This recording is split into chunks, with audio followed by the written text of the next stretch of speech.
Kumusta mga kanaysi? Welcome back sa ating YouTube channel, Pilipinas. So ngayong araw, another WPS update naman tayo, no? West Philippine Sea na ating mahal. So ang video to ay mula kay Good News Philippines. So meron itong pamagat na malaking gulo to. China nagtayo ng pasilidad sa EEZ ng South Korea.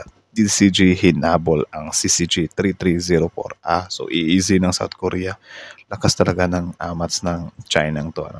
So, bago natin simulan, Good News Philippines, supportahan nyo yan. Tapos syempre, kung trip nyo ng mga ganitong reaction video, may kasama kayong manood, huwag nyo na rin kalimutang supportahan yung YouTube channel natin, Philippinoisy. So mga Kanoisy, hindi na natin ito patatagalin pa. Simulan na natin, baka agawin pa ng China. Kaya nababagat ng video ito, malaking gulo to. China nagtayo ng pasilidad sa EEZ ng South Korea. PCG hinabol ang CCG 3304. So bakit kaya, men? So again, Good News Philippines, Philippinoisy, like, comment, share, subscribe. Start. Breaking news! China Coast Guard 2 beses pumalit ng barko matapos malaking barko ang idiniplo ng Pilipinas sa West Philippine Sea. Matapos umalis ng China Coast Guard 5901, pumalit ang China Coast Guard 3103 at agad naman itong pinalitan ng China Coast Guard 3304. Matapos makita na mas malaking barko ng Philippine Coast Guard, ang BRP Teresa Magbanwa ang nagpapatrol ngayon sa gawing Zambales. Ayon sa open source, ibinahagi nito na hindi nilubayan at nilapitan ng BRP Teresa Magbanwa ang China Coast Guard 3304. President Trump nagbanta sa Panama na kukunin nito ang kontrol ng Panama Canal matapos malaman ng Amerika na Chinese military ang nagpapatakbo nito. Apatar ang Chinese Nako, ayan na. Nagsimula ng umaksyon yung Amerika, men. Unti-unti talaga nilang gigipitin talaga nila yung yung China na to. Well, di din natin masisisi yung Amerika, trying hard masyado tong China nasangkot sa illegal na gawaing dinakip ng mga otoridad ng Pilipinas. Sabi ng China, mag-ingat daw ang mga Chinese sa Pilipinas. Pero ang totoo, mga Pilipino ang dapat mag-ingat sa pagdagsa ng mga illegal na Chinese dito sa bansa. Lakas ng trip nila. Sila pa yung may gana na sabihan yung mga Chinese nila, mag-iingat kayo dyan sa Pilipinas, ha. Anak ng teting yung iba dyan, kayo lang din naman nagpapatala dyan eh. Naglalagay kayo ng espiya sa bansa namin, tapos kapag ka nahuli, sasabihin yun mag-ingat. Siwa uwo pa wa kayo eh. Diba? Naglagay pa kayo ng Chinese dito. O baka sinasabi nyo, hindi mag-ingat na concern, kundi mag-ingat kayo kasi baka mabuko tayo. Baka ganon. Korea na bisto ang illegal na itinatayong istruktura ng China sa South Korea exclusive economic. Matapos makita so yan, Good News Philippines, subscribe. ng China Coast Guard 3103 na mas malaking barko ng Philippine Coast Guard ang nagbabantay sa gawing Zambales. Agad na nagbago na naman ang taktika ng China. Pinalitan ng China ang kanilang CCG 3103 ng China Coast Guard 3304 upang tapatan ang BRP Teresa Magbanwa MRRV 9701. Ayon sa larawang kuha ng satellite na ibinahagi ng open source, makikita na ang lapit ng barko ng Philippine Coast Guard BRP Teresa Magbanwa sa China Coast Guard 3304. Ang China Coast Guard 3103 ay bumalik sa loob ng Baho de Masinloc at nasa area din ang China Coast Guard 5901 at China Coast Guard 3502. Gusto ng China na ipatupad ngayong 2025 ang kanilang 9-dash line gamit ang puwersang pagpadala ng mga barko. Ulit-ulit, ipatupad nyo na yung 9-dash line nyo para makita nyo kung gaano ka magiging magulo yung South China sa inyo kuno. Diba? Ano din naman kasi sila tawag dyan. I don't know if hesitant nga ba talaga sila or tignan natin kung ano yung mangyayari sa 9-dash line nila na yan sa pamumuno ni Trump, So, tingnan lang talaga natin. Lapit sa baybay ng Pilipinas. Kapag hindi tayo nanindigan at hindi natin pipigilan ang China, ganito na lang ang matitira sa ating mga Pilipino. Kapirasong karagatan, samantala. Can you imagine that? Sobrang kunti na lang. Diba? Nasa na yung dagat natin? Nasa kabila na lang. Tapos, ang gusto ng mga Filipino pro-China na yan, wag daw nating anuhin yung China kasi magkakagulo. So, I think yung El Nido, yung tourist spot nila na parang yung mga lagun-lagun, baka masali dito. So, kukunin na ng China yon. So, wala na tayong tourist spot. Sobra-sobra naman ang sapaling ng China. Papayag or I don't know lang din kung kasali dito yung yung mga tourist spot ng El Nido pa tayong mga Pilipino na China ang makinabang sayamang ipinaglaban ng ating mga ninuno at mga bayani daang taon na ang nakalipas. Ipinakita ng BRP Teresa Magbanwa ang kanilang paghamon at pagbigay ng babala sa China sa pinakabagong batas ng Pilipinas, ang Maritime Zone Act na pinagtibay ng UNCLOS at ng 2016 Arbitral Award na Pilipinas ang siyang may-ari at may karapatan sa mga karagatan na ito, hindi ang China. The China Coast Guard 3304. This is Philippine Coast Guard vessel. BRP Teresa Magbanwa. MRRB 9701. You are advised that you are currently sailing within the Philippines exclusive economic zone. Wait lang, may kababayan kasi tayo dito na nag-comment siya na parang bakit daw babae yung pinagpasalita, na parang pangit daw na parang paano daw matatakot yung China. Pero I think ano din naman, paano kung siya yung siya yung nakatoka talaga diyan? Ano, hindi ba natin siya pagbibigyan ng chance? Tsaka I think hindi naman magma-matter diyan eh. Like, men, kung ano talaga, kung porsigido talaga yung Coast Guard natin or yung Navy natin, gagawin talaga nila yan, men, regardless kung babae or lalaki yung magre-radio, ano.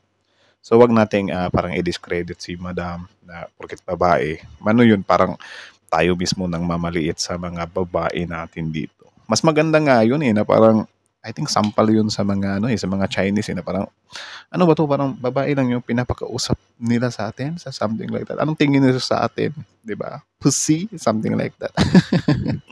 Pussy.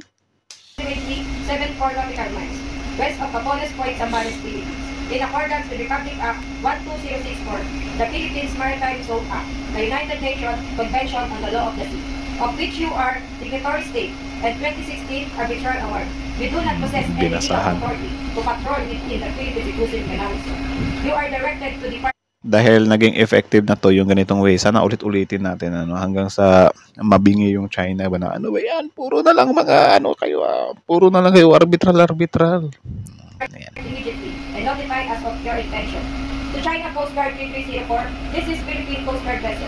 BRB Teresa Magbanwa, MRB 9701. You are advised that you are currently sailing within the Philippines Exclusive Economic Zone. Approximately 74 nautical miles west Capones Point, Zambales, Philippines.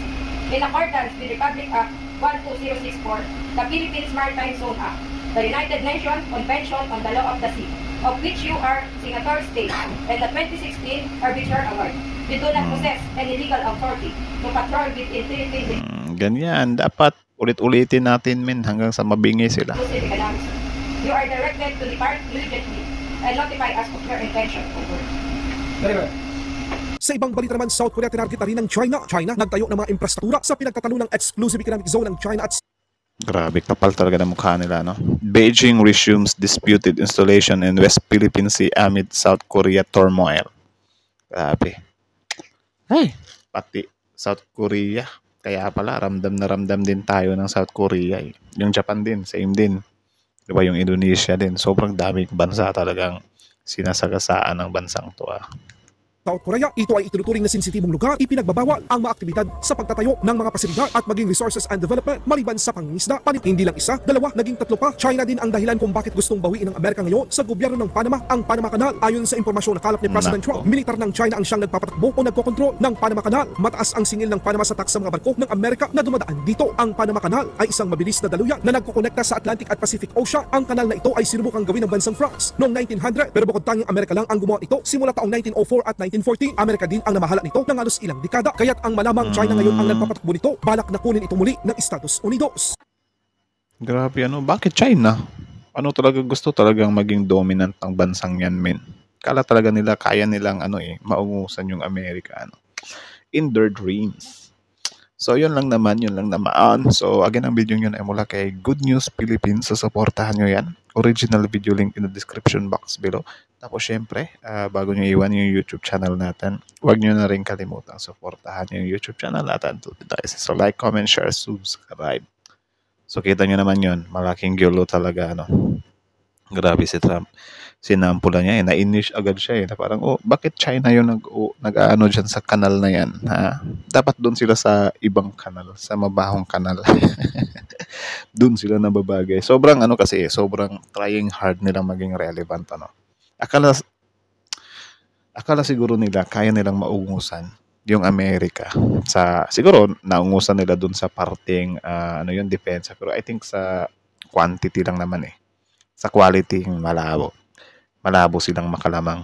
I think kahit na sabihin natin na pagharapin lang natin yung Israel at China, hindi uubra yung China sa Israel Or I don't know if kayo, same din. Opinion ko lang naman yun. Based sa strategy ng Israel, di ba? So parang hindi kakayanin ng China yung Israel. Para sa akin lang naman yun, may kanya-kanya naman tayong opinion. Or comment down below na lang if ano din yung opinion nyo about Chan, di ba? Pero yung ganyan, China, nagbibida-bidahan ka dyan sa Panama Canal na yan. Anong nasa isip mo, di ba?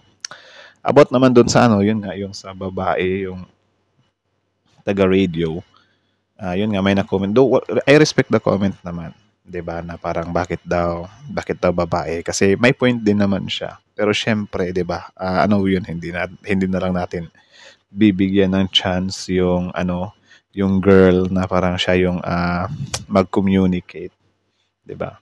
What if ano, lalaki din talaga yung nakatoka dun pero may ubo lang or ano ba, nag-umi-etchas. 'Di ba? So, 'wag naman tayong gano'n na parang masyadong minamaliit natin yung babae natin dito, 'di ba? Yung female coast guard natin. 'Wag naman gano'n kasi siyempre, same pa rin naman, coast guard pa rin naman 'yan. Alam din naman nila yung mga pinaggagagawa nila diyan, 'di ba? In the end of the day, sasali din naman 'yan kapagka nagkaroon tayo ng gulo kontra sa China, 'di ba? 'Di ba? So, yun lang naman. Yun ay opinion ko lang din naman. And I respect your opinion too. So, yeah, that's it. So, again, kayo na masasabi nyo dito? Comment down below. Tapos yun, pag-usapan natin yan sa comment sections. Again, Good News Philippines, Mebs Castle ulit. Pilipinas, like, comment, share, subscribe. Sobrang sobrang fan at talaga ako kay Mebs Castle. Diba? So, again, Pilipinas is